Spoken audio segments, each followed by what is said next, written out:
கரூர் நெரிசல் வழக்கு தொடர்பாக விஜயின் பிரச்சார வாகன ஓட்டுநரிடம் அதிகாரிகள் விசாரணை நடத்தி வருகிறார்கள். கூடுதல் விவரங்களோடு இணைகிறார் செய்தியாளர் பிரகாஷ். பிரகாஷ், வணக்கம். விவரங்கள்.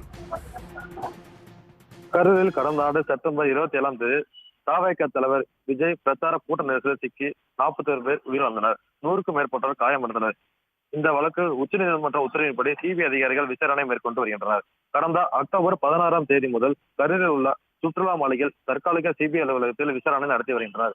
இந்நிலையில் கடந்த 3 மாதங்களுக்கு மேலாக வெளிச்சாபுரம் பகுதியைச் சேர்ந்த பொதுமக்கள், தனியார் ஆம்புலன்ஸ் ஓட்டுநர்கள், தாவேக நிர்வாகிகள் உள்ளிட்ட பல்வேறு தரப்பிடம் விசாரணை நடத்தினர். இந்த நிலையில் நேற்று மத்திய உள்துறை அமைச்சகத்திற்கு கீழ் செயல்படும் தடவியல் துறை அதிகாரிகளும் டெல்லி எய்ம்ஸ் மருத்துவ அதிகாரிகளும் 10க்கும் மேற்பட்டோர் கரூர் வேலுச்சாபுரம் பகுதியான சம்பவ இடத்தில் உயர் ரக தொழில்நுட்ப கேமராவுடன் விசாரணை மேற்கொண்டனர். இந்த நிலையில் இன்று தாந்திரமலை சிபிஐ அலுவலகத்தில் விஜய் பிரச்சாரத்திற்கு பயன்படுத்திய வாகனம் கொண்டுவரப்பட்டு சிபிஐ அதிகாரிகள் மற்றும் தடவியல் துறை அதிகாரிகள் வாகனத்தை பார்வையிட்டு வருகின்றனர்.